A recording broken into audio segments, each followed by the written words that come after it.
ஓம் அகத்தீசாய நம. ஓம் அகத்தீசாய நம. ஓம் அகத்தீசாய நம. ஓம் அகத்தீசாய நம. ஓம் அகத்தீசாய நம. ஓம் அகத்தீசாய நம. ஓம் அகத்தீசாய நம. ஓம் அகத்தீசாய நம. ஓம் அகத்தீசாய நம.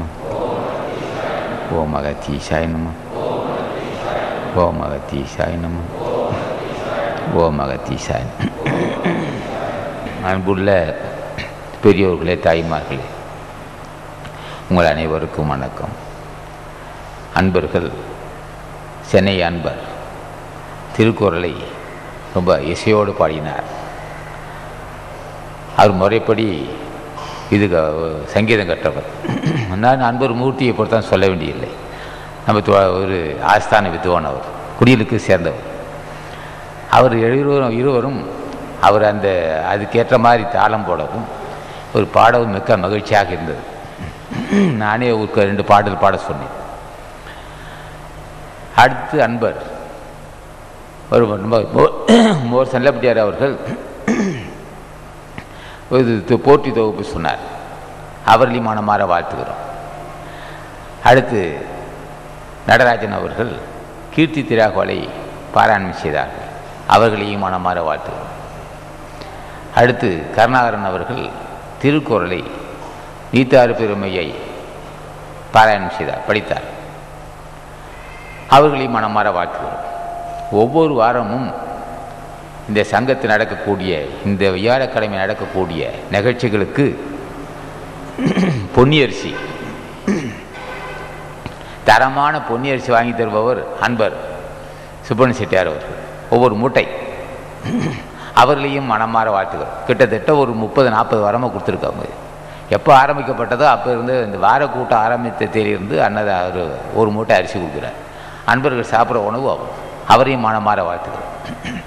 இங்கே ஒவ்வொரு வாரமும் பல வேலைகள் இருந்தாலும் இந்த பாராயண கூட்டத்தில் கலந்து கொள்ள வேண்டும் என்று வருகின்ற ஆண்கள் பெண்கள் அவர் நீடு வாழ வேண்டும் என்று மனமாற வாழ்த்துகிறேன். சிறிது காலமாகவே எனக்கு நான் இப்போ ஒரு நேர உணவு தான் சாப்பிடுகிறேன். அந்த ஒரு நேர உணவு மதியம் தான் சாப்பிடுங்க. அதுக்கப்புறம் சாப்பிடக்கூடாது, பச்சையும் தான் சாப்பிடணும். ஆகவே பலகீனமான உடம்பாக இருப்பதனால ஏதோ சிறிது நேரம் பேச விரும்புகிறேன்.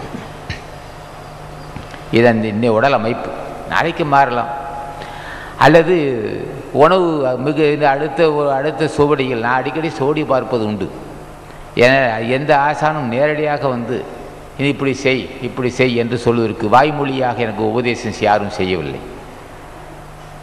வாய்மொழியாக இப்படி செய்ய வேண்டும், இப்படி செய்ய வேண்டும் நேரில் எனக்கு உபதேசம் செய்திருந்தால் கடைபிடிக்கலாம். சோடி மூலம் வருவதனாலே அவ்வப்போது சோடி பார்ப்போம். இப்போ நீ இந்த உணவு தான் சாப்பிட வேண்டும், ஒரு நேரம் தான் சாப்பிட வேணும்னு சொன்னதுனால சாப்பிடுவோம். நாளைக்கு மாறலாம், அல்லது எப்படியே இருக்கலாம். ஆகவே தவம் என்பது வைராக்கியத்தின் அடிப்படையில் வைராக்கியம். இப்போ ஒரு நேரம் தான் உணவு, 2 மாதம் அதுக்கப்புறம் உணவை சாப்பிடக்கூடாதுன்னு சில சமயத்தில் போச்சு. 6 மாதம் காலையில் 2-3 பழம் சாப்பிடலாம், ராத்திரி சாயந்தரம் சாப்பிடலாம், இடையில பச்சை தண்ணி தான் சொன்னாங்க, அதையும் சாப்பிட்டோம். பட்டி கடந்தோம். உப்பில் கோதுமை கஞ்சினாங்க, அதுவும் சாப்பிட்டோம். இப்போ இந்த உணவு தந்திருக்காங்க, இதையும் நிறுத்திடு அப்படின்னு சொன்னால் வேறு வழியே இல்லை, நிறுத்தியே போட்டணும். இந்த வைராக்கியம் திருவருள் துணை இல்லாமல் வராது. மேலும் உப்பு இல்லாமல் உணவு சாப்பிடணும், அறுசுவை இல்லை. இரவு நேரம் சரியாக தூங்க முடியாது, தூக்கம் இல்லை. அதே சமயத்தில் சுவையான உணவு இல்லை. சுவையான உணவு இல்லை என்றால் குற்றம் இல்லை. ஒவ்வொரு பசித்த நேரம் சாப்பிடலாம் என்றால் அதுக்கும் வாய்ப்பு இல்லை. இப்போ ஏற்பட்ட கடினமான துறை இந்த துறை. இப்போ மற்ற பக்தர் இருக்கிறார்கள், 10-20 பக்தர் கூடுவார்கள். எல்லாம் வடை பாயசத்தோட பருப்பு போட்டு கொஞ்சம் நெய்யை விட்டு பிசைஞ்சு சாப்பிட்டு எல்லாம் அவனின்றி ஒரு அணுகு அசியுமா என்று ரசித்து பேசுவார்கள். சாப்பிட்டுக்கிட்டே பேசுவார், அவனின்றி ஒரு அணு அசையாதும்பார். அவர்களுக்கு அது பக்தி, அதுதான். இந்த துறை கடினமானது. மூச்சு காட்டுடைய இயல்பறிந்து மூச்சு காட்டு ஒரு நாள் ஒன்றுக்கு 21,600 முறை இந்த மூச்சு காற்று வந்து போவதை அறிந்து அதை தேசித்து பூரித்து புருவத்தை கும்பிக்க வேண்டும். அந்த புருவத்தை கும்பிக்கின்ற மக்கள் உப்பு இல்லாமல் தான் சாப்பிடணும். இல்லை என்றால் உப்பு அது அறுசுவை சாப்பிட்ட உப்பு உடம்பு போட்டால் உடம்பு வீணாக போயிடும். வாப்பட்ட கொழுப்பால் உப்பை தின்று வாய்த்திருந்த சித்தியெல்லாம் மண்ணாய் போச்சுன்னா 20-25 ஆண்டுகளாக உப்புலாம் சாப்பிடுவோம், ஒரு நாளைக்கு சாப்பிட்டா உடம்பு போடும். அப்போ அவ்வளோ கடினமானது. இந்த வைராக்கியம் பெரியோர்கள் ஆசியால் கிடைத்திருக்கு, முன் செய்த நல்வினை காரணமாக கிடைத்திருக்கு. ஆக ஆசியோடு தான் நீத்தார் பெருமை என்பது ஆசியோடு பெற்றதாகும். ஆசி பெறாமல் நீத்தார் அப்படின்னா எல்லாவற்றையும் நீத்தல், அல்லது துரத்தல் என்று பொருள் உண்டு. நீத்தார் என்பது இன்னொரு வகையும் உண்டு. உடம்பை உணர்ச்சியற்ற உடம்பாக்கி கொள்ளுதல். இந்த நெருப்பு இருக்கும், நீத்து போச்சுன்னா அந்த லேசாக சூடு தான் இருக்குது, அதுவும் பிறகு அது சூடும் இருக்காது, அங்கே கரியே இருக்காது. நெருப்பு நீத்து போனால் கரி இருக்காது, கரி இருந்தால் நெருப்பு இருக்குன்னு அர்த்தம். அப்படி வெறும் சாம்பலாக இருக்கும். ஆக இந்த தேகத்தை உணர்ச்சியற்ற தேகமாக்கி கொள்வது தான் நீத்தார் பெருமை. ஆனால் இப்போ நம்மளுக்கு போட்டு கீர்த்தி திரகவல் ஒரு விஷயம், முக்கியமான விஷயம். நந்தன் பாடியில் நான் வரை யோனாய் அந்த மேல் ஆரியனாய் அமர்ந்திருந்தார். வேறு வேறு உருவும் வேறு வேறு இயற்கையினார். ஒருவன் தொடர்பு மேற்கொள்ள வேண்டும். நீத்தார் பெரும் என்பது ஒருவன் தொடர்பு மேற்கொள்ள வேண்டும். அவன் இந்த ரகசியத்தை அறிந்திருக்க வேண்டும். வேறு வேறு உருவும் வேறு வேறு இயற்கையும் 100,000 இயல்பினதாகி அப்படின்னார். வேறு வேறு இயற்கை அமைப்பு எப்படி இருக்கும்? மான் ஒரு தன்மை இருக்கும், வேறு வேறு உருவு. மானாக இருக்கும், கழுதையாக இருக்கும், குதிரையாக இருக்கும், யானையாக இருக்கும், பூனையாக இருக்கும். வேறு வேறு உருவம், வேறு வேறு உருவாக இருக்கும். ஒவ்வொரு ஜீவராசிக்கும் ஒவ்வொரு குணம் இருக்கும். ஆனால் மனிதனுக்கு தெரியாது, ஜீவராசிகள் தெரியும். குரங்கின் தன்மை நாய்க்கு தெரியும், நாயின் தன்மை குரங்குக்கு தெரியும். இந்த வரியிலோட பன்றியை ஓட்டும் குரங்கு போய் துரத்தும். ஆனால் பன்றியை ஓட்டுதை தவிர நாய்கிட்ட போக முடியாது. அது தெரியும், நம்மை விட வலிமை உள்ளது, கடிக்கும் அப்படின்னு தெரியும். வேறு வேறு உருவம். இது மாதிரி எத்தனையோ கோடான கோடி தோற்றம் உருவம், வேறு வேறு உருவம், வேறு வேறு இயற்கை. அது என்ன அப்படின்னா வேறு வேறு குணங்கள், அதாவது குணங்கள் வேறு. உணவிலும் வித்தியாசம் இருக்குது. எல்லாவற்றுக்கும் கடவுள் தான் உணவு தருகிறான், உணவிலும் வித்தியாசம் இருக்கும். பார்த்தா கழுதையும் கூடுதையும் ஒன்றாவே இருக்கும், ஆனால் தோற்றம் பார்த்தா ஒன்றாக இருக்கும். ஆனால் குணாதிசயத்தில் வித்தியாசம் இருக்கும். மரத்துங்கள்லையும் அப்படி தான் இருக்கும். முருங்கை மரம், வேம்பு, தேக்கு மரம்ன்ற இப்போ முருங்கை மரம் இருக்கும். பெருங்காற்று அடித்தா உழுந்துடும், கீழே விழுந்து போகும். பெருங்காற்று அடிச்சு விருந்து. அப்புறம் என்ன பேர் மாற்றக்காரர் வந்தார். ஒரு பேர் எப்படி முருங்கை மரம் வந்து காற்றை விழுந்துடுச்சுன்னார். அங்கேருந்து பேர் மாற்றம் செய்கிறவர், இந்த பேர் உனக்கு பயன்படாது, இந்த பேர் வச்சாக்கா உனக்கு நீ நாளைக்கே பிரதமர் ஆடுவான்னு சொல்லுவார். என்னையா நல்வினை இல்லாமல் எப்படி அவன் பிரதமர் ஆவான், நில உயர்வானா? புழுவர் தானே. அதனால் நாங்கள் நம்ப மாட்டோம், அகத்திய சன்மார்க்க தொண்டர்கள் நம்ப மாட்டார்கள்.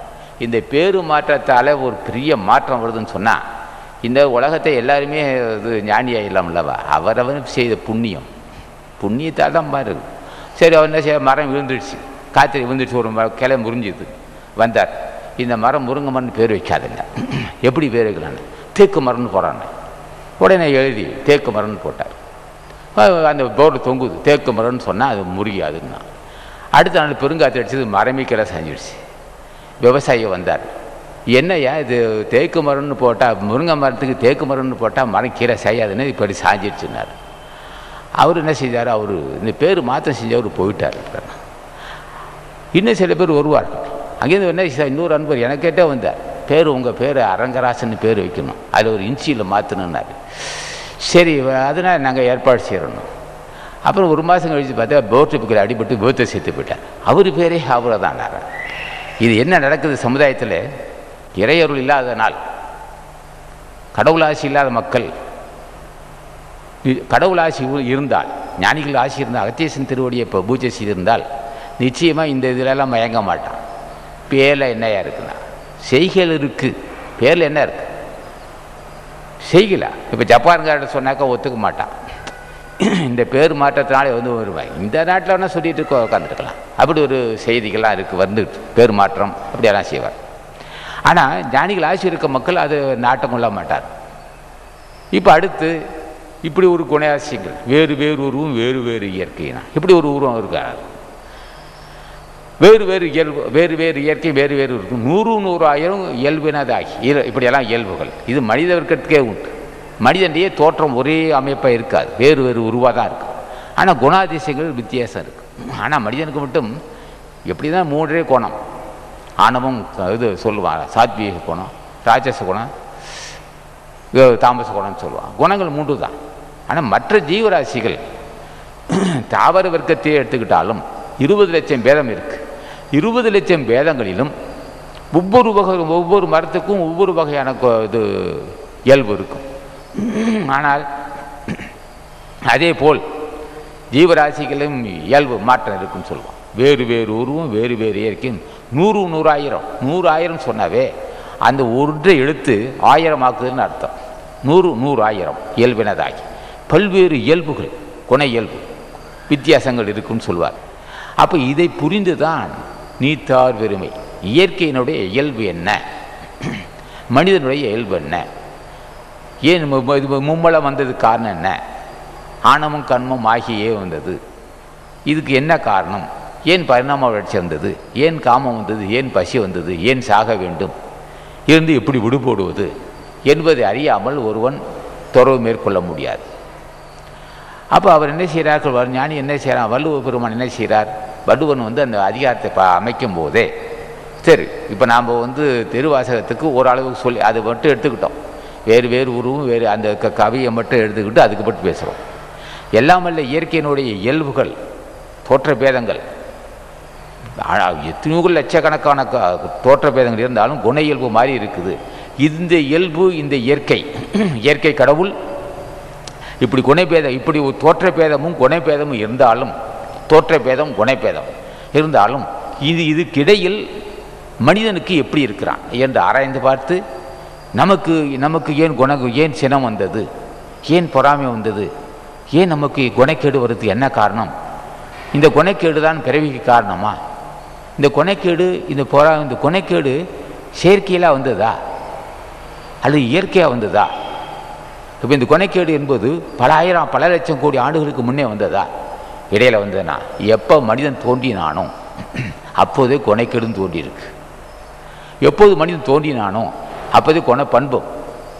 ஆனால் இயல்பை ஆராய்ந்து பார்க்கும்போது குணக்கேடு இருக்கத்தான் செய்யும், அது யாரும் மறுக்க முடியாது. வேம்புக்கு கசப்பு இருக்கத்தான் செய்யும். அதே போல் மனிதனுக்கு குணக்கேடு ஆரம்ப காலத்தில் பல லட்சம் கோடி ஆண்டுகளுக்கு முன்னே குணக்கேடு இருந்திருக்கும். அதை ஞானிகள் என்ன செய்கிறார்கள், முயற்சியால், சான்றோர் தொடர்பால், தவ முயற்சியால் அந்த குணக்கேடு நீக்கி இருக்கிறார்கள்.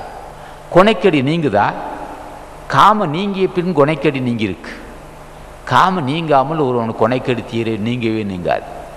சரி, காம உணர்ச்சிகள் உடம்புல இருக்குது, பெண்ணுக்கும் ஆணுக்கும் இருக்குது, இதுக்கு என்ன உபாயம்னா, சரி எந்த உபாயத்தை கொண்டு இந்த காம உணர்வை நீக்கிறதுன்னா அந்த ஒன்றே ஒன்று பக்தி, அந்த யோக நெறி, யோகாபியாசம். மூச்சு காற்று இயல்பறிந்து யோக நெறியை பின்பற்றணும். பக்தி செலுத்தினான், யோகத்தை பற்றி அறிந்து கொண்டான். யோகத்தை அறிந்து கொண்டதனால் அந்த காற்றுடைய இயல்பை, உடலில் இருக்கக்கூடிய காற்றின் இயல்பை அறிந்து அதுக்கு அனல் தந்தான். உடம்புக்குள்ளே ஒரு கனல் ஏற்றுறான். அதான் மூலாதாரத்தில் மூண்டலும் கனலினார் ஔவையார் சொன்னார். அந்த கனல் கனல் ஏறும்போது என்னாச்சு, காமம் வீழ்ந்து போகுது. கனல் ஏற காமம் வீழ்ந்து போச்சு. காமம் என்ற பேய் அடங்கிடுச்சு. காமம் என்ற பேய் அடங்கிய உடன் அங்கே என்ன ஆச்சு, குணப்பண்பு வந்தது தான். அப்போ காமம் அடங்கியது, அனல் ஏறியது. அனல் ஏறினால் அங்கே நீத்து போச்சு. பெரிய விஷயத்தை கொண்டு அவள் லேசாக வச்சிருப்பார், நீத்து போச்சு. சாம்பல் நெருப்பு நீத்து போச்சு. அனல் ஏற காமம் மற்றது, உடம்பு நீத்து போச்சு. நீத்து போனால் என்ன ஆகும், உணர்ச்சியற்று போச்சு. நீத்து போனால் என்ன ஆகும், பசியற்று போச்சு. நீத்து போனால் என்ன ஆகும், கொனைக்கடையெல்லாம் இருந்த இடம் தெரியாமல் போச்சுன்னா. நீத்து போனால் என்ன ஆகும், கவங்கள் அத்து போச்சு. நீத்து போனால் என்ன ஆகும், நமக்கு எதிரியாக யமன் வீழ்ந்து போனான். நம்மை தொடர்ந்து வஞ்சிக்கக்கூடிய, நம்மை கருணை நம்மை கொல்லுகின்ற யமன் நீத்து போயிட்டான். அப்போ இந்த உடம்பு, அந்த யமன் நமக்கு உடம்பா, உயிரா, உணர்ச்சியா, இயற்கையா, செயற்கையா, அது பலகீனமா, அல்ல அறியாமையா, அது சிறப்பானா? கூற்று யமன். நமக்கு யமனா இருப்பது அறியாமை. அறியாமைக்கு காரணம் உடம்பு தான். இந்த உடம்புக்கு காரணம் எல்லாம் வல்ல இயற்கை தான். எல்லாம் வல்ல இயற்கைக்கு காரணம் பதில் தேவையில்லை, அதுக்கு பதில் இருக்காது. சரி, எல்லாம் வல்ல இயற்கை தான் காரணம். அது என்ன செய்கிறான்? ஒரு இயக்கத்திலிருந்து ஒரு இயக்கம் நடந்துக்குது, ஒரு இயக்கத்தை உண்டு பண்ணுது. ஆரம்ப காலத்தில் ஒரு இயக்கத்தை ஒரு இயக்கம் திடீரென்று ஒரு மாற்றம் ஏற்பட்டது. எல்லா ஜீவராசிகளும் தோன்றியது, வாழ்கின்றது, அழிந்து போகுது.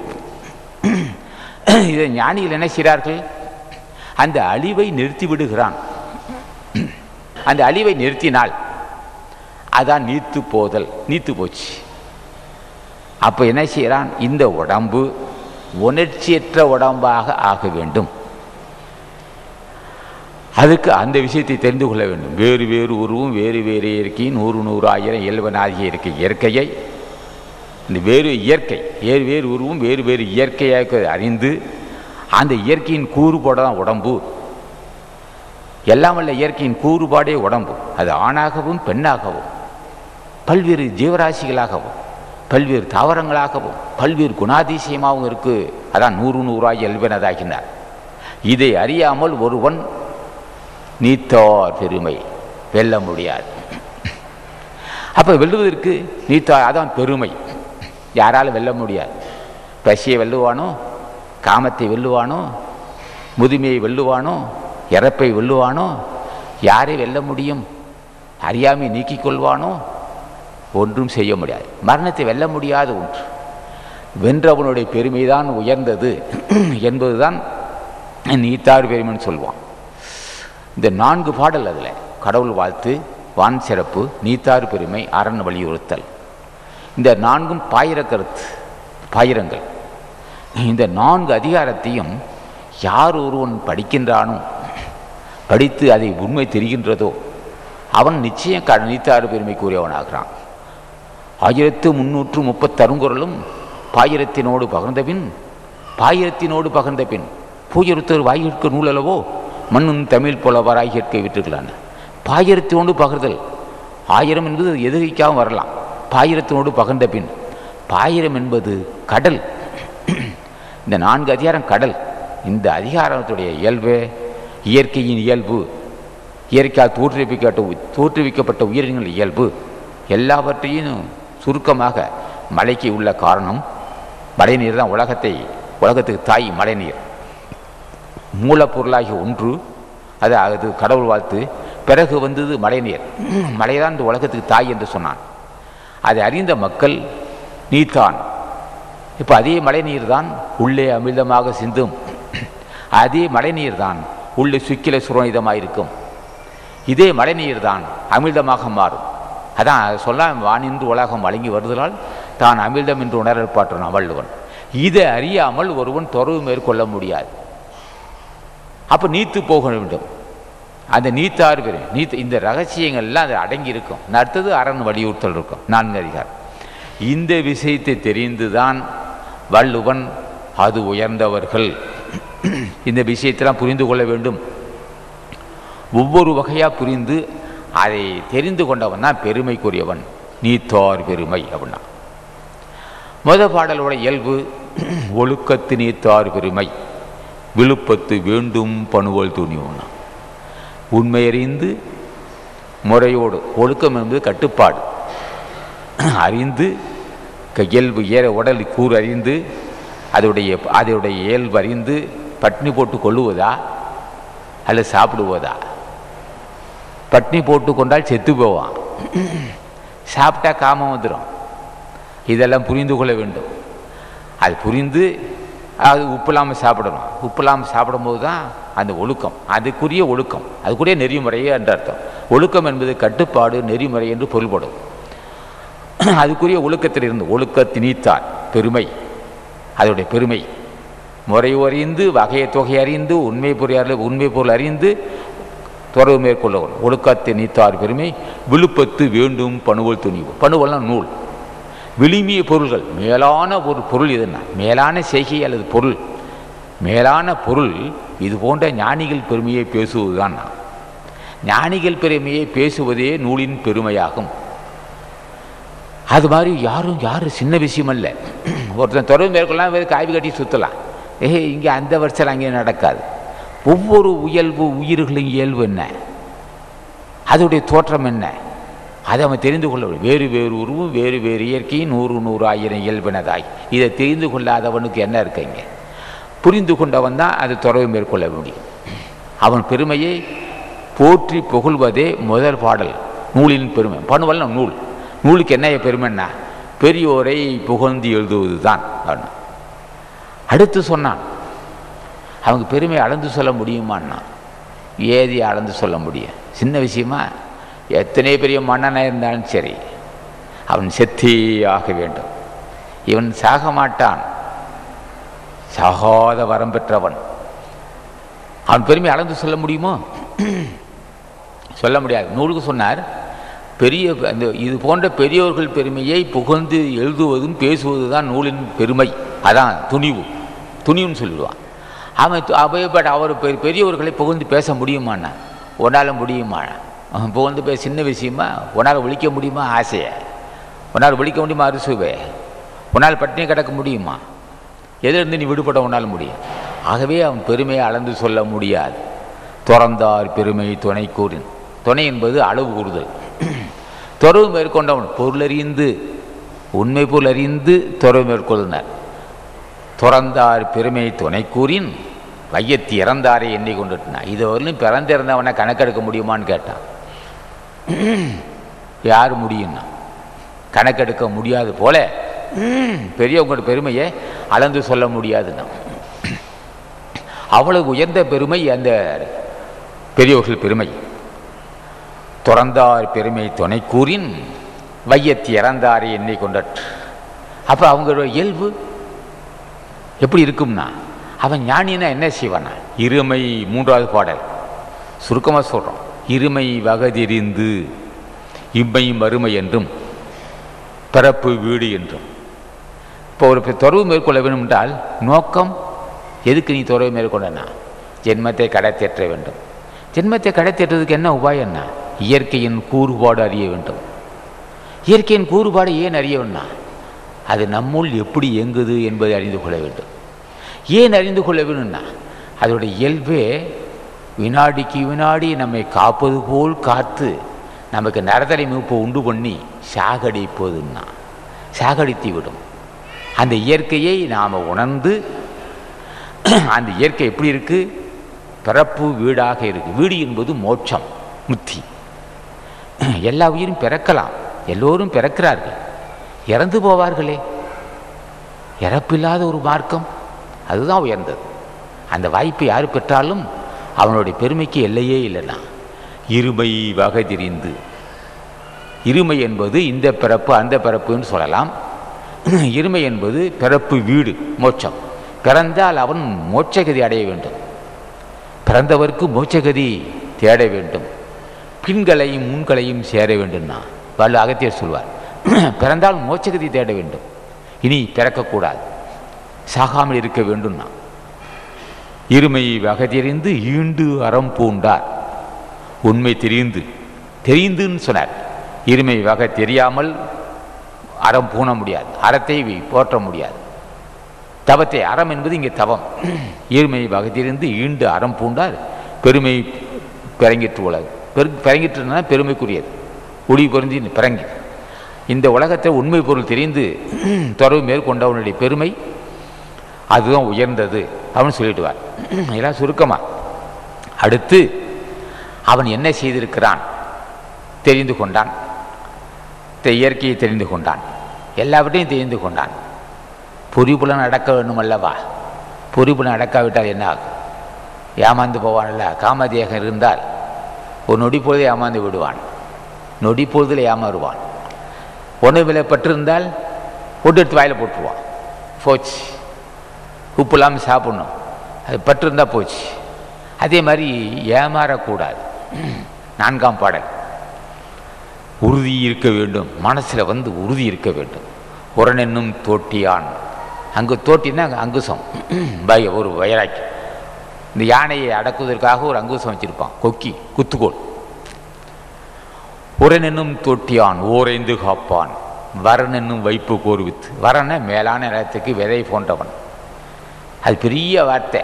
வித்தை கெடுத்து வியாக்கிரமத்தை மிக சுத்த துரியம் பிறந்து தொடக்கிற ஒத்து புலனையில் ஒன்றாய் உடம்புடு செத்துட்டு இருப்பர் சிவயோகியார்ன. இந்த இடத்துல இந்த கருத்தை இங்கே கூட சொல்லுவான். அவா என்ப எல்லா உயிருக்கும் எஞ்சான்றும் தவா பிறப்பினும் வித்தும்மா. இவனுடைய வித்து என்பது இந்த ஆணும் பெண்ணும் கூடுகின்ற கூட்டுறவுன்னு அர்த்தம். ஆணும் பெண்ணும் சேர்ந்த ஒரு வித்து, ஒரு விதை. அந்த விதையை அவன் வருத்தி விடுவான். வேயின் எழுங்கனல் போல மெய்யனும் கோயிலிருந்து குடிகொண்ட குணந்தி தாயினும் மும்மலை மாற்றி தயாவெனும் தோயமாதா எழும் சூரியமாமன. இப்போ திருமந்திரத்தில் ஒரு பாடல் இருக்கு. அது அந்த பாடலுடையதோ அவித்த வித்து விதையை வறுத்து விடுவான்னு சொல்லுவான். விதையை வறுத்து விட்டு அப்போ முளைக்காது. வறுத்த வித்து முளைக்காது. அவித்த வித்து முளையாது தாண்டவுக்குன்னு பக்தி அற்றவருக்கு அதையடையா தாண்டவுக்குன்னா. இங்கே உரன் என்னும் தோட்டியான் ஓரைந்து காப்பான், வரன் என்னும் வைப்புக்கோர் வித்து. அந்த வித்து அழியாது, அது முளைக்காது. அப்போ இந்த முதை இவன் செத்து விட்டால் மீண்டும் இன்னொரு கருப்பைக்கு போவான், முளைக்குது. இப்போ ஒருவன் செத்து விட்டான்.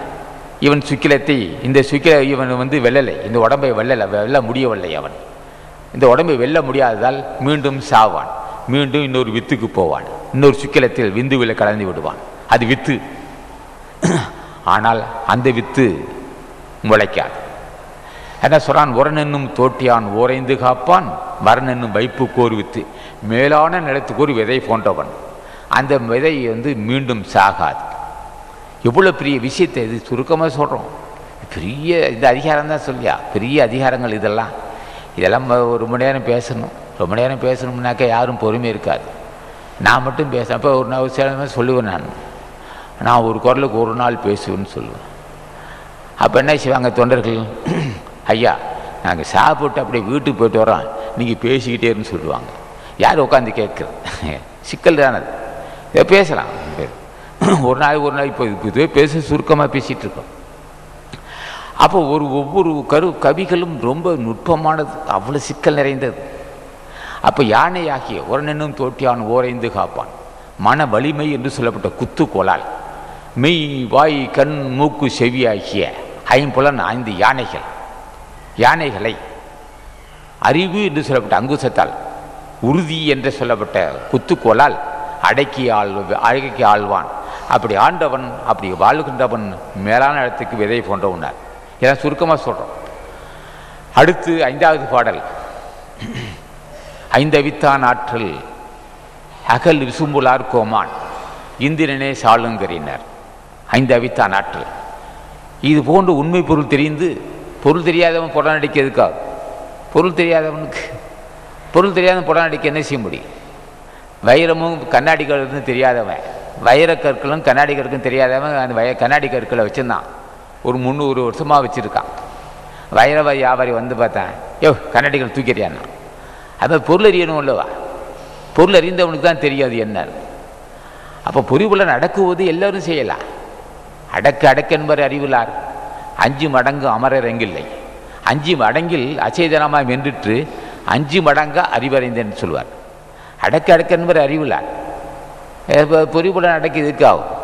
பொருள் அறியணும் இல்லவா? திருவள்ளுவர் துணை வேணும் அல்லவா? ஆசி இருக்கணும் அல்லவா? ஆசி இல்லாமல் 5 புலனை அடக்கி எதுக்காகுது? அவங்களாம் போக்குள்ளேயே போவான், உலகத்தில் இருப்பான், மக்களோடு இருப்பான், வியாபாரம் செய்வான், குடும்பம் நடத்துவான், எல்லா வேலையும் செஞ்சிட்ருப்பான். மனசு மட்டும் செம்மையாக இருக்கும். எத்தொழிலை செய்தாலும் ஏதவஸ்தை பட்டாலும் முத்தர் மனம் இருக்கும் மூலத்தே. வித்தகமாய் காதி விளையாடி வீர் கை வீசி வந்தாலும் தாதி மனம் நீர் குடத்தை தாம்பார் பட்டினத்தார். அவன் உலக நிலையில் இருப்பான், எல்லா விஷயமும் அவன் இருப்பான், அரசியலே நடத்துவான். இன்னும் சுருக்கமாக சொல்ல போனால் பத்திரிகிரி குறுநில மன்னன், அதிவீரராம பாண்டியன் குறுநில மன்னன், பாண்டிய மன்னன், ஜனகர் சக்கரவர்த்தி, கௌசிக மகரை சக்கரவர்த்தி, இப்படி மன்னர்களும் இது அரசாட்சி செஞ்சிருக்கிறார், அமைச்சராக இருந்திருக்கிறார் மாணிக்கவாசகன் தாயுமான சாமிகள். ஆகவே பொருள் இருந்தவன் எங்கே வேணாலும் இருப்பான், எங்கே இருந்தாலும் தப்பித்துக் கொள்வான், அவன் கடல் நீச்சம் தெரிந்தவனார். இங்கே ஐந்தவித்தான் ஆற்றல் அகல் விசும்புலார் கோமான், ஐம்புலனை புரிந்து காரணம் வேணும். ஏன் புல நடக்கிற உனக்கு என்ன வருதா? நான் பொறிபுல நடக்குவது உடல் கூறி அறிந்து மீண்டும் நான் பெறவாது இருக்கிறதற்காக நான் இப்போது துறவு மேற்கொள்கிறேன். துறவு மேற்கொள்கின்றாயே, அதுக்கு என்ன உபாயம்னா மூச்சு காற்று இயல்பறிந்து நான் லயப்படுத்தினேன். அதுக்கான சொல்லுவேன், அதுதான் ரகசியத்தை. ஐந்தவித்தான் ஆற்றல் அகல் விசும்புல் ஆர்கோமான் இந்திரனை சாளுங்கறினர். அதுக்கு என்ன ஆகும்? பொறிபுலனை வென்றவனுடைய பெருமைக்கு என்ன இலக்கம் கேட்டான். ஒருவன் பொறிபுலனை வென்று பெரும் சக்தியை பெற்றுவிட்டால் தேவேந்திரன் பதவியை இழந்து விடுவான், இந்திர பதவி அவனுக்கு கிடைக்கும். இந்திர பதவின்னு என்ன? செல்வத்தை அள்ளி கொடுத்துருவான், வேணுங்கிறத வச்சுக்கின்றான். அவனுக்கு வறுமைங்கிற பேச்சே இருக்காது.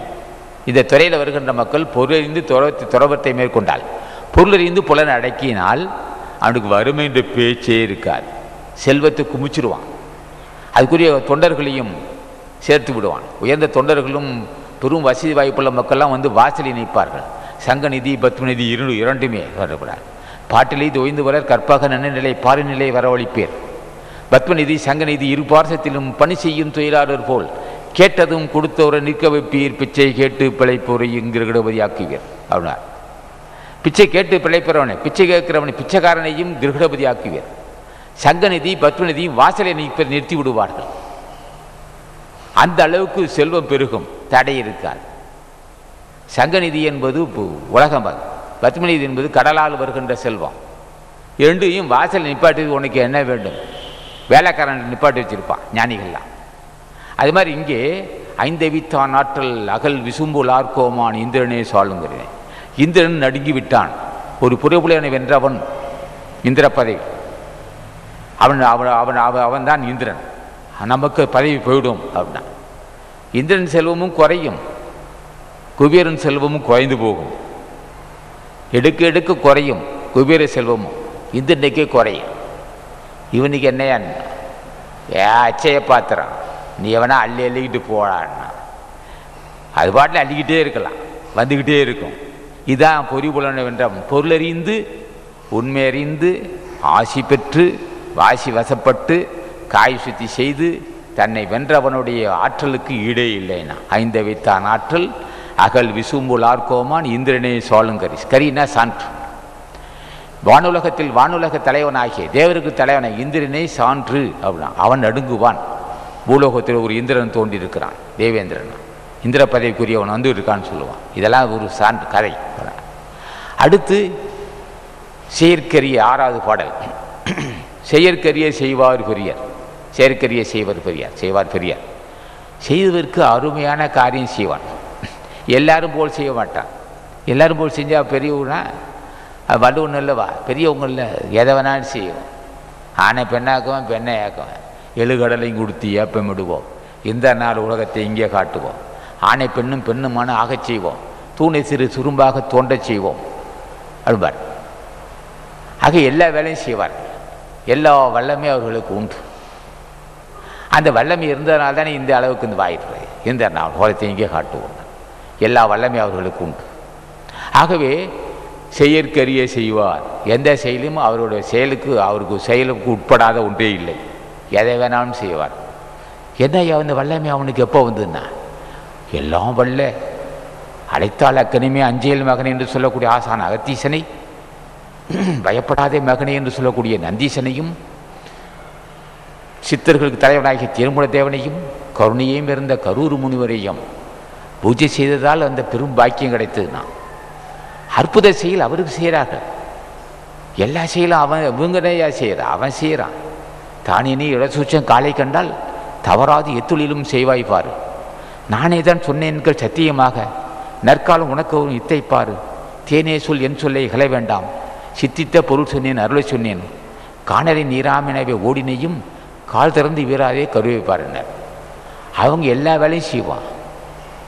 எல்லா ரகசியம் எல்லா விஷயமும் வேண்டியது வேண்டியாங்க கைதலால், வள்ளுவன் சொல்லுவான், வேண்டியது வேண்டியாங்க கைதலால் செய்தவன் ஈண்டும் முயலப்படுனான். விரும்பியதை விரும்பியவர் அடையலாம், செய்தவத்தை மென்மேலும் செய்யுன்னு சொல்லுவான். இங்கே செயற்கரிய செய்வார் பெரியர், எல்லா காரியத்தையும் செய்வார். செயற்கரிய செய்வார் பெரியர், சிறிய செயற்கரிய செய்யலாதார். உப்பு ஒழிக்க முடியுமா? இல்லை பெண்ணுறவை தான் நீக்க முடியுமா? இல்லை மானாபிமானத்தை விட முடியுமா? இல்லை மரணத்தை வெல்ல முடியுமா? அது போட்டும் வறுமையை தான் திருப்பியா? இல்லை கடன் சுமையை தான் உன்னால் தீர்க்க முடியுமா? நாளைக்கு என்ன நடக்குமோ? அச்சம் இல்லாதவனால் வாழ முடியுமா? அச்சம் இல்லாத வாழ்க்கை தான் உனக்கு அமையுமா? பகை இல்லாத வாழ்க்கை தான் அமையுமா? தொகை இல்லாமல் இருக்கலாம், பகை இல்லாத வாழ்க்கை அமைய முடியுமா? இனிமையை பேசதான் உன்னால் முடியுமா? அதான் சொன்னான் வள்ளுவன். சொன்னான், எல்லா வல்லமையும் பெரியோர் ஆசி பெற்ற மக்கள் எல்லாம் செய்வார்கள்.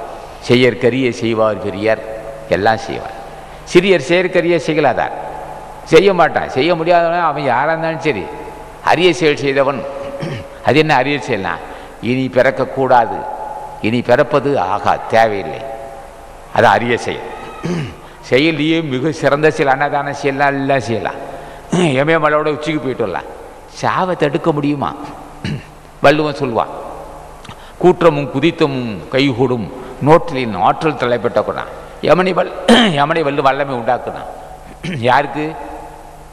அந்த வாய்ப்பு பெற்றவர்களுக்கு. கூற்றமும் குதித்தலும் கைகூடும் நோற்றலின் ஆற்றல் தலைப்பட்டவன். யமனை வெல்லும் வல்லமை உண்டான். யமனை வெல்லவன் தான் உயர்ந்தவன். யமனை வென்றவன் யமனை வெல்லுவான். அப்படிப்பட்ட வாய்ப்பு எல்லோரும் பெற வேண்டும். என்ன செய்யலாம்? இதுக்கு என்ன உபாயம்? இந்த பரிகாரம் எதுக்கே சொன்னேன்? நம்மால் முடியாது, பெரியவங்க ஆட்சி பெறுவதற்காக இதெல்லாம் பேசிகிட்டு இருக்கோம். செயற்கரிய செயலை எதுன்னா, செயற்கரிய செயல் நான் செய்யணும். என்ன வலிச்சு வலிச்சு ஊற்ற வேண்டியில்லை.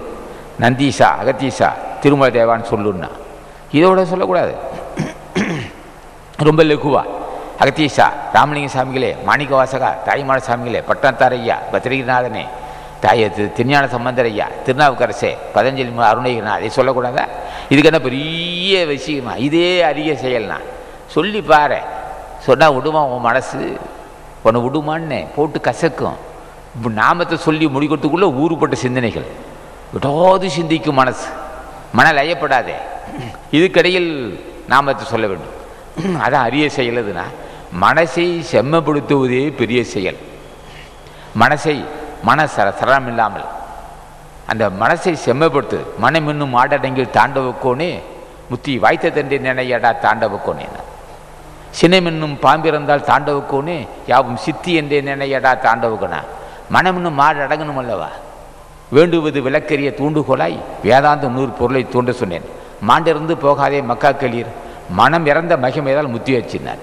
மனசை கட்டுப்படுத்துவது லேசாக்குதல். இன்னொரு ரகசியம், மனசை லேசுபடுத்துதல். அது என்ன? என் மனசை லேசுபடுத்துனா பல சிந்தனைகளை போட்டு அப்படியே பிச்சு திங்கும். அதிலிருந்து விடுபட வேண்டும். லேசாக்குது, அதுவே பெரிய செயல் தான். சரி, நான் சுருக்கமாக சொல்லலான்னு நினைக்கிறேன், அது முடியல.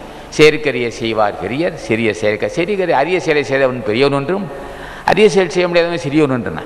அடுத்து பெரிய அணுகுண்டு சுவை ஒளி. ஏழாவது பாடல். சுவை ஒளி ஊறு ஓசை நாற்றம் நைந்தின் வகை தெரியவன் கட்டே உலகினர். சுவைக்கு காரணம் நாவு. இந்த நாவுக்கு காரணம் தண்ணி. தண்ணி இல்லைன்னா இந்த இடத்துல சுவையை உணர முடியாது. இப்போ நாக்கில் தண்ணி இருந்துக்கிட்டே இருக்கு. அந்த தண்ணி தான் சுவையை உணர்வது. இப்போ நிறைய பெரிய தத்துவம் இது. சுவைக்கு காரணம் நாக்கு. சுவை ஒளி சூரியன் கூறுவது. தண்ணியின் கூறு சுவை. ஒளி கதிரவன் கூறு. கதிரவன் நிலை என்றால் நீங்கள் வெளிச்சம் இருக்காது, அது கண். சுவை ஒளி ஊறு. ஒளி கண்ணுக்கு. ஊறு என்பது பரிச உணர்வு. உடம்புல ஈ உட்கார்ந்தா தெரியும், எறும்பு உட்கார்ந்தா பரிசு உணர்வு.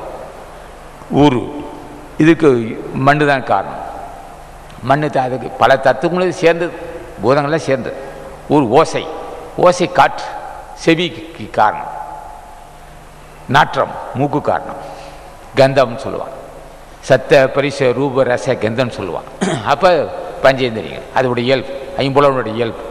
இதுக்கு காரணம் ஒவ்வொரு பூதம். ஒளிக்கு காரணம் வெளிச்சத்துக்கு காரணம் சூரியன். ஓசைக்கு காரணம் செவி.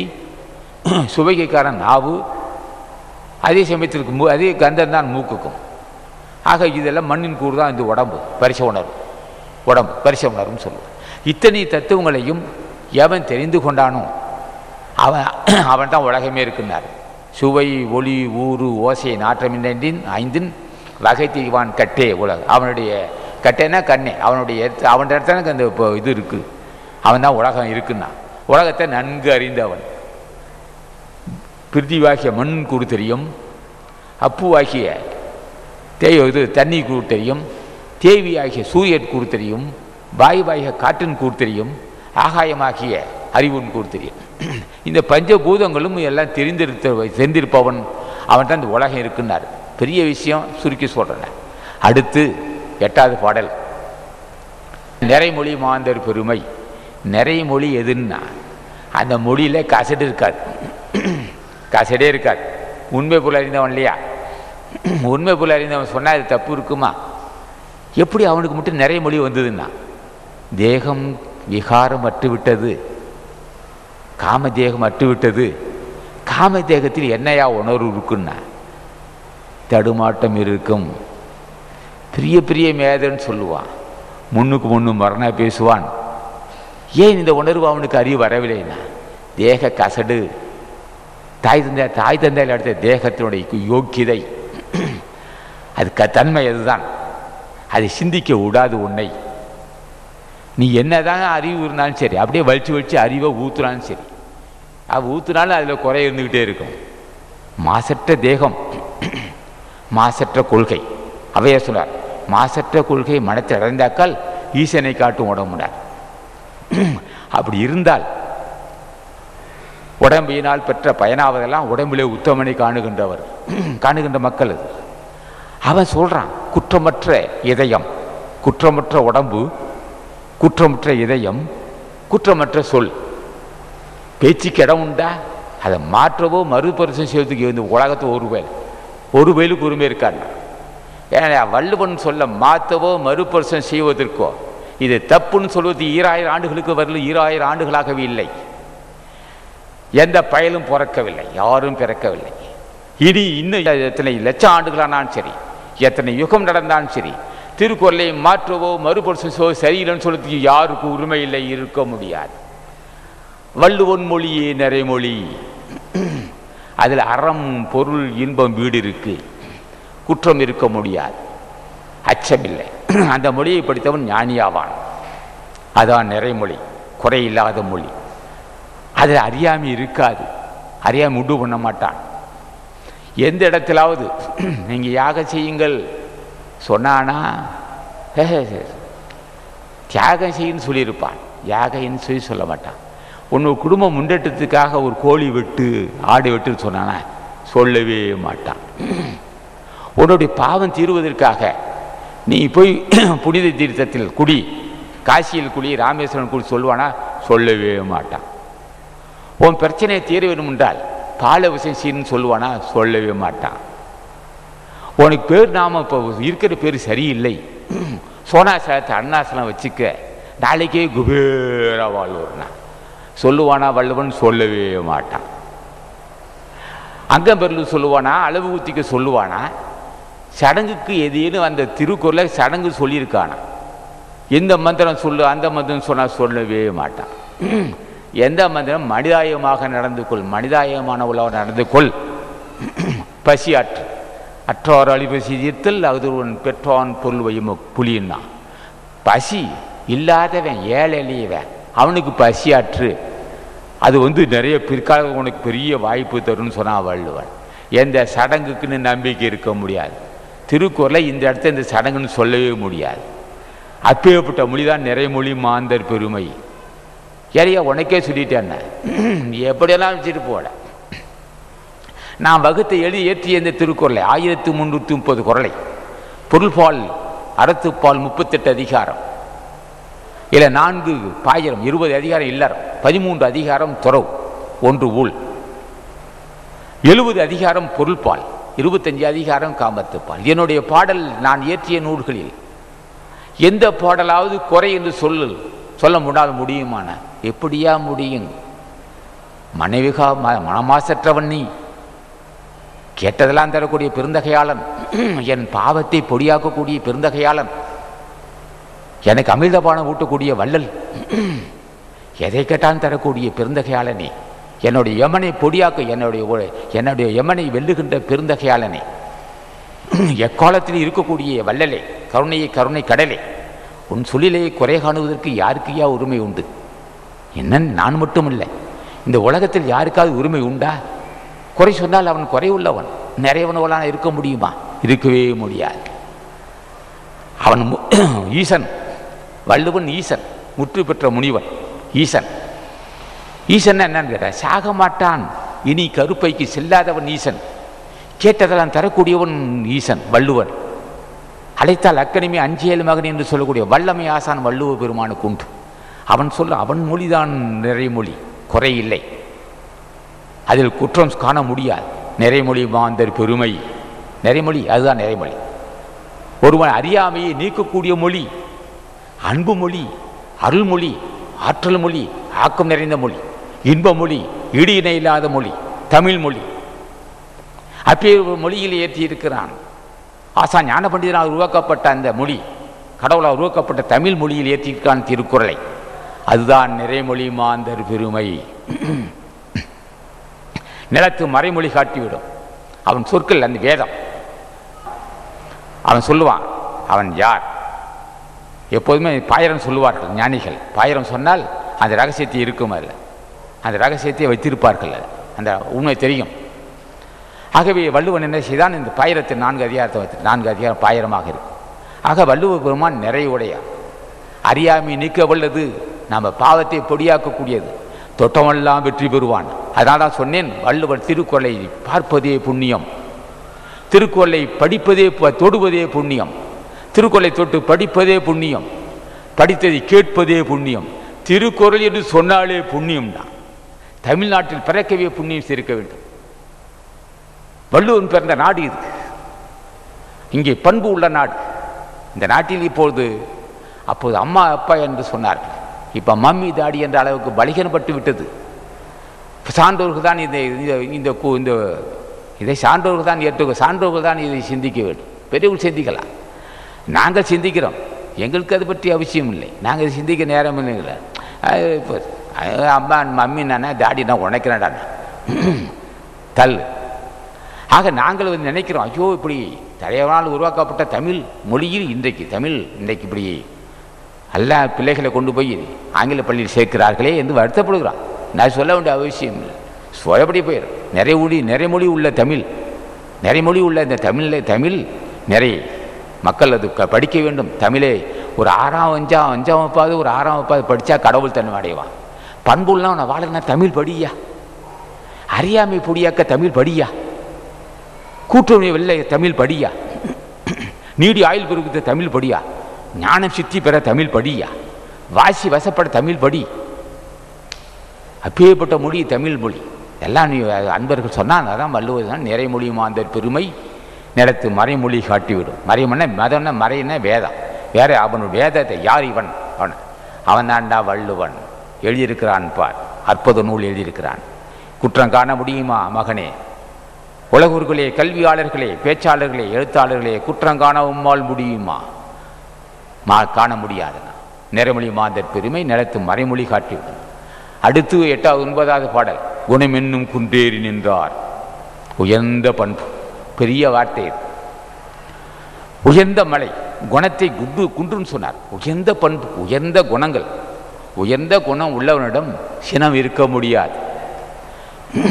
சிறியோர் செய்த சிறுபலை எல்லாம் பெரியோர் ஆயினும் பெரியோர் அப்பளை பொறுப்பது கடன. சிறியோர் பெரும்பலி செய்வார் ஆகினும் பெரியோர் அப்பளை பொறுப்பது அரிதன்னு சொல்றார். ஆகவே உயர்ந்த நிலை உள்ளவர்கள் சினத்தை காப்பாற்றிக் கொள்ள முடியாது. குணம் என்னும் குன்றேறி நின்றார். வெகுளி என்பது சினம். சினத்தை வெகுளி கனமையும் காத்துறது. குணத்தை அவங்க அந்த தீய சினத்தை காப்பாற்ற முடியாது. ஏன்னா குணப்பண்பு உயர்ந்து விட்டது. மன்னிக்க மனப்பான்மை உள்ளவர்கள் அனுசரித்து போவார்கள். இயல்பு தான், பேசுகிற சில பேர் பேசுவார்கள். அது மன்னிக்க மனப்பான்மை உள்ளவர்களுக்கு தான் அந்த குணப்பண்பு. அதான் பரவாயில்ல இருக்கட்டும்னு சொல்லுவான். இப்போ தான் யாரையும் பேசினா மனசில் வச்சுருப்பான், மனசில் விட்டு நீங்க வேணுங்க. மனைவி பேசினான்னா போதும், அப்பா பேச தம்பி பேச, எப்போதுமே பிள்ளைகள் கூட்டத்தை தாய் தான் மன்னிப்பான். ஆனால் தாய் தந்தை செய்த குற்றத்தை பிள்ளைங்க மன்னிக்க மாட்டான். குணப்பண்பு இருக்காது. மனைவி செய்த குற்றத்தை இவன் மன்னிக்க மாட்டான். நீ கணவன் ஏதோ அறிதோ கோமதி பேசுகிறா, அவன் மன்னிக்க மாட்டான். இங்கே எல்லா பண்புகளுக்கும் தலைவனாகிய அதான் தலை குணப்பண்பு. குணம் என்னும் குன்றே நின்றான் உயர்ந்த நிலை அறிதல். வெகுளி கனைமையும் காத்திரை அவர் இருக்கார். அது அந்த கோபத்தை காப்பாற்ற முடியாது. கற்பிலோடு ஒப்பர் கயவர் கடிஜினத்தும் பொற்பிலோடு ஒப்பாரும் போல்வாரே வீட்பிடித்து நீர்க்கிளிய வெய்த வடு போல மாறுமே சீரொழுக்கும் சான்றோன்னு சொன்னா அவையர் சொல்வார். அவங்க சினம் ஒரு நிமிஷத்தில் மாறும்னா நிமிஷத்தில் மாறும். அது மாதிரி இவர்கள் குணப்பண்பு உள்ளவர்கள் சினம் இருக்கா. அப்படியே வந்தால் தாங்க முடியாது. நொடி பொழுது தாங்கும் சக்தி உலகத்துக்கு இல்லைன்னா கூட்டத்தை கையால் விழித்தற்றால் ஆற்றுவோர்க்கு ஆற்றாத நர்சில்னா வள்ளுவன் சொல்லுவான். எரியால் சுடப்படின் உய்வுண்டாம் உய்வில்லை பெரியாடி பிழைத்தொழுகுவார். நெருப்பால் சுட்டாலும் தப்பிச்சுக்கலாம்டா மகனேன்னா. நெருப்பால் சுட்டாலும் தப்பிச்சுக்கலாம். அவன் கோபத்தவனா தாங்க முடியாது. அப்படி சொல்லுவான் ஒரு இடத்துல. ரோட்டில் போகிற சாலையில் போகிற தெருவில் போகிற எமனை கைத்தட்டி அழைச்சான். எமன் யாராவன்? ஒரு சாதாரண அதிகாரியை கைத்தட்டி கூப்பிட முடியாது. அவன் எல்லாவற்றையும் எல்லோரையும் கொள்ளுகின்றவன். அவனை போய் ரோட்டில் இருந்து கைத்தட்டி கூப்பிட்ட மாதிரி கூட்டத்தை கையால் விழித்தட்டால் ஆட்டுவோருக்கு ஆட்டாதனால வலிமை பொருந்தவன நீ சாதாரண மனுஷன் இடறினால் முடிச்சிருவான். ஆகவே இங்கே அப்படி சொல்ல முடியாது. இந்த இடத்துல அவங்க பெருமையை எடுத்து காட்டுவதாகும். நீத்தார் பெருமை தானே. ஆகவே குணப்பண்பு உள்ளவர்கள் சினத்தை காப்பாற்றி கொள்ள மாட்டார்கள் என்பது ஒரு 9வது பாடல். அந்தனர் என்போர் அறவோர் மற்ற இருக்கும் செந்தன்மை பூண்டு உலகலான். அந்தனர் யாருன்னு கேட்டான். அறவோர் கருணை உள்ளவர்கள் அர்த்தம். இங்கே அறவோர்னா கருணை உள்ளவன். அறவோர் மற்ற இருக்கும் செந்தன்மை பூண்டு உலகலான். செவ்விய அலி செந்தன்மை செவ்விய பண்பு செவ்விய கருணையை உள்ளவர். அது அவர்தான். யார் ஒருவன் எந்த இனத்தைச் சேர்ந்தவன் சரி வள்ளுவன் சொல்லுவான். மேலிருந்து மேலல்லார் கீழிருந்தும் கீழல்லவர்னா. எந்த இனத்தை பேர்ந்தான் சரி ரொம்ப உயர்ந்த பண்பு இருந்தால் அவன் தான் அந்தணன்.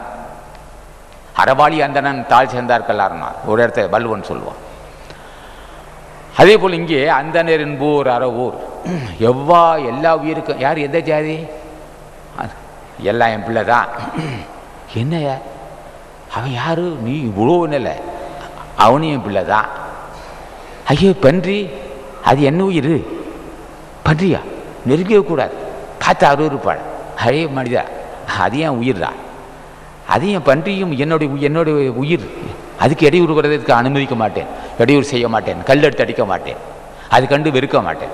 அதுக்காக போய் தழுவ வேண்டிய அவசியம் இல்லை. பன்றியாக இருந்தாலும் என் உயிரை சேர்ந்தது. என் உயிர் போல் எண்ணுகிறேன் பன்றியை. மானி எண்ணுகிறேன், பூனி எண்ணுகிறேன், யானை எண்ணுவேன், புலி சிங்கம் கரடி எல்லா ஜீவராசிகளையும் எண்ணுயிரை போல் எண்ணுகின்றவன். அதான் சொன்னார் செந்தன்மை போல் எவ்வுயிருக்கும் எல்லா உயிரையும் தன்னுயிர் போல் எண்ணுகின்ற பெருமை உடையவன் யாராக இருந்தாலும் அவன் அந்தணன். அந்தனர் என்போர் அறவோர் மற்ற உயிருக்கும். இந்த உயிர் மட்டும் மனித வர்க்கம் மட்டும் இல்லை, எந்த உயிரை இருந்தாலும் சரி எல்லா உயிரும் எண்ணுயிருக்கு ஒப்பாளர். எண்ணுயிர் போன்றது.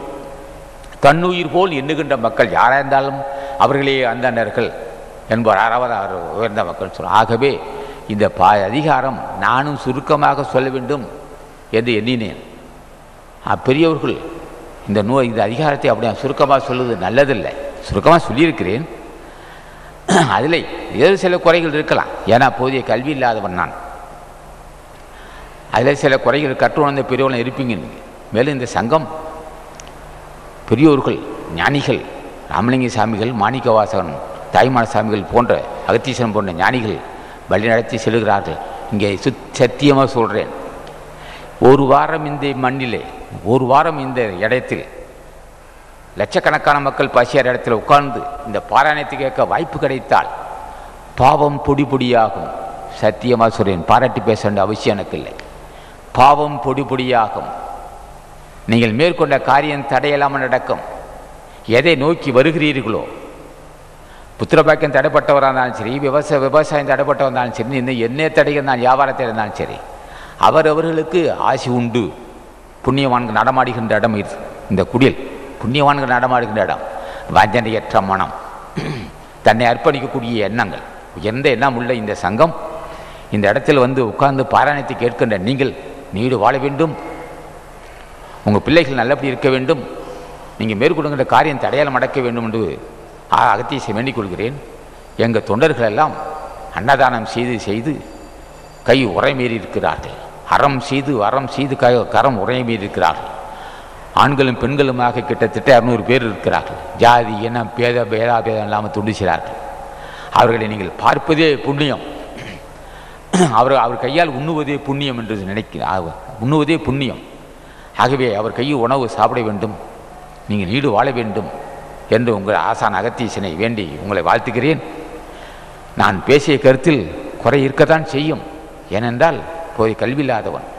அந்த குறையை கற்றுவந்த பெரியோர்களும் தாய்மார்களும் பொறுத்து கொள்ள வேண்டும் என்று திருவடியை வணங்கி முடிக்கிறேன். வணக்கம்.